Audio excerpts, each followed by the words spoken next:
Welcome back to our channel ease on volunteers. बच्चों, आज बात करेंगे क्लास 8 की हिस्ट्री से लिया गया चैप्टर जिसका नाम है weavers, iron smelters and factory owners. इस चैप्टर में हम बात करेंगे the popularity of Indian crafts and industries और उनका डाउनफॉल जो हुआ ड्यूरिंग ब्रिटिश रूल, हम उसके बारे में भी बात करेंगे। हमारा फुल फोकस रहेगा दो तरह की इंडस्ट्रीज में, एक तो टेक्सटाइल इंडस्ट्री और आयरन एंड स्टील इंडस्ट्री। ये 1850 की बात है जब ब्रिटिश एक इंडस्ट्रियल नेशन के रूप में उभर रहा था और इतने इनोवेशंस ब्रिटेन में हो रहे थे कि उसे पूरी दुनिया में वर्कशॉप ऑफ द वर्ल्ड भी कहा जाने लगा। इनोवेशंस की बात करें तो इनोवेशंस की बुनियाद होती इकोनॉमी, और ब्रिटिश इकोनॉमी की बात करें तो उसके तार सीधे सीधे हिंदुस्तान के साथ जुड़े हुए थे, क्योंकि ये वो वक्त था जब हिंदुस्तान का कंट्रोल ईस्ट इंडिया कंपनी के पास था। वो east India company income generation के लिए क्या करते थे, वो यहाँ से हिंदुस्तान से टेक्सटाइल को परचेज करते थे, बाई करते थे और उसको एक्सपोर्ट करते थे टुवर्ड्स यूरोपियन मार्केट, और इस प्रोसेस में जो भी प्रॉफिट्स होते थे उसे वो अर्न करते थे। फिर ऐसा क्या हुआ, ऐसा क्या सिचुएशन बना कि ये जो एक्सपोर्ट हो रहा था ये इंपोर्ट में कन्वर्ट हो गया और सीधा सीधा असर पड़ा हिंदुस्तान की इंडस्ट्रीज पे। हम इस चैप्टर में इसके बारे में पढ़ेंगे। इंडियन टेक्सटाइल के डिक्लाइन के बारे में पढ़ने से पहले हमें उसकी पॉपुलैरिटी का पता होना बहुत जरूरी है, और इसके लिए हम आपको लेके चलेंगे 1750 में। ये वो वक्त था जब ब्रिटिश इंडिया में आया भी नहीं था। तब हिंदुस्तान कॉटन टेक्सटाइल में largest producer of the world था, और वो भी फाइन क्वालिटी का कॉटन बनाया जाता था, और कारीगरी तो लाजवाब थी ही। और इसकी फाइन क्वालिटी की वजह से इसको कहाँ बेचा जाता था, इसको बेचा जाता था साउथ ईस्ट एशिया में, वेस्ट में और सेंट्रल एशिया में। इंडियन टेक्सटाइल की बात करें तो ये अपनी पॉपुलैरिटी 1750 में यानी कि 18वीं शताब्दी में ही नहीं दिखाते हैं, ये 16वीं शताब्दी में यानी कि 16th सेंचुरी में भी इतने ही पॉपुलर थे। पता लगता है कि यूरोपियन ट्रेडर्स हिंदुस्तान से कॉटन टेक्सटाइल परचेज करके यूरोप में बेचा करते थे, और वजह बिल्कुल साफ थी, इसका फाइन क्वालिटी और लाजवाब कारीगरी। बात करते हैं कि इंडियन टेक्सटाइल की जो पॉपुलैरिटी है यूरोपियन मार्केट में कैसे बढ़ी। तो बात तब शुरू होती है जब यूरोप ने मोसूल में किसी अरब मर्चेंट के पास इंडियन टेक्सटाइल देखा, और वो इसकी क्वालिटी से इतने खुश हुए, इतने हैरान हो गए कि उन्होंने ये खरीदना शुरू कर दिया और यूरोपियन मार्केट में बेचना शुरू कर दिया, और इन्होंने इसका नाम मसलिन रख दिया क्योंकि इनको ये मोसूल में मिला था जो आज का इराक है। बात करते हैं पुर्तगालियों की, जो पहली बार जिन्होंने अपने कदम रखे थे कैलिकट नामक जगह पे, जो केरला के साउथ वेस्ट कोस्ट में पड़ता है। केरला मशहूर है पूरे वर्ल्ड में अपने स्पाइसेस के लिए, और ये पुर्तगाली भी यहाँ पर स्पाइसेस खरीदने के लिए ही आए थे, लेकिन इनकी नज़र पड़ी एक कॉटन टेक्सटाइल पे, कॉटन के कपड़े पे, और उसकी क्वालिटी को देख के ये इतने अचंभे रह गए, इतने हैरान रह गए कि इन्होंने वो खरीद लिया, और नाम पड़ गया उसका कैलिको, क्योंकि वो कैलिकट से इनको मिला था। इस तरह की बहुत सारी एग्जाम्पल्स हैं हमारे पास जो हमें इंडियन टेक्सटाइल की पॉपुलैरिटी शो करते हैं।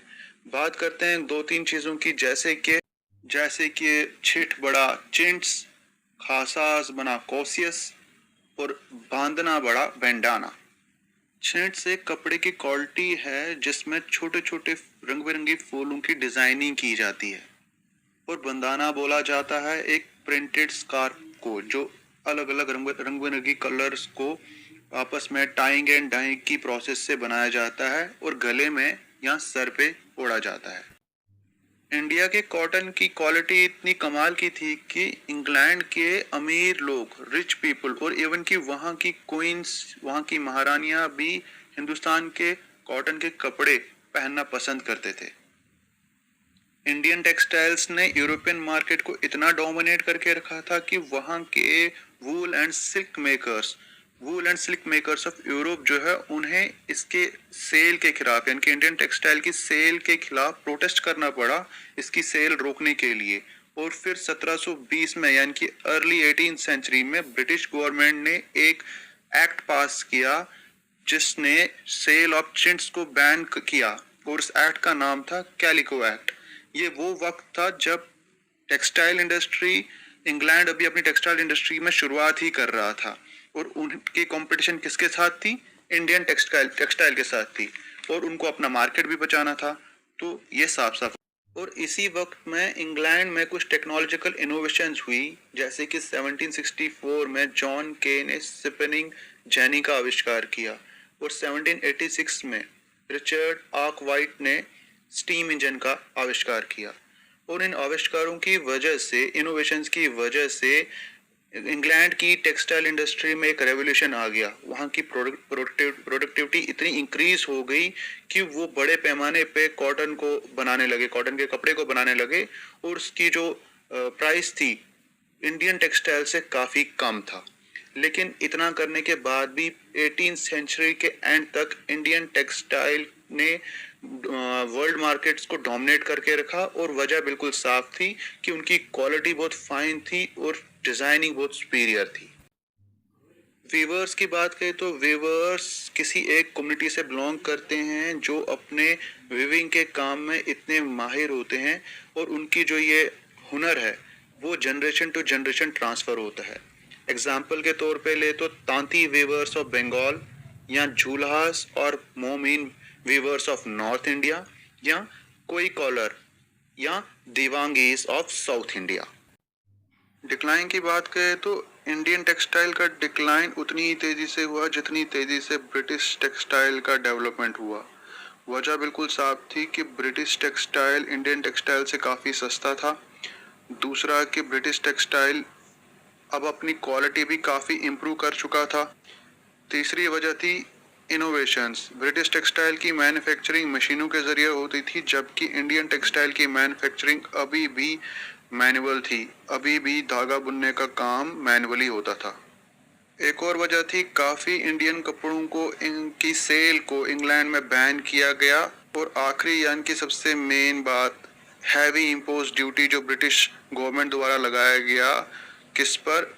इंडियन टेक्सटाइल के एक्सपोर्ट पे। इन सब कारणों की वजह से इंडियन टेक्सटाइल की कमर टूट गई और इंडियन टेक्सटाइल तेजी से गिरता गया, वो अपनी पॉपुलैरिटी खोता गया। 19th सेंचुरी आते आते मार्केट सारा ब्रिटिश अपने कब्जे में ले चुका था और फिर इंडियन टेक्सटाइल इंडस्ट्रीज की ऐसी हालत थी कि आस्ता आस्ता मिलें बंद होने लगी और वीवर्स अपना काम खोते गए। इससे सबसे ज़्यादा फर्क पड़ा बंगाल के वीवर्स को, जिन्होंने अपनी नौकरी से हाथ धो लिया और वो एग्रीकल्चर के काम में जुड़ गए। इससे पहले कि हम अपना अगला टॉपिक शुरू करें जिसका नाम है आयरन एंड स्टील इंडस्ट्री, मैं आपको बता दूं कि टीपू सुल्तान जो कि मैसूर के राजा थे, उनकी तलवार अभी भी इंग्लैंड के एक म्यूज़ियम में रखी गई है। वजह है इसकी क्वालिटी।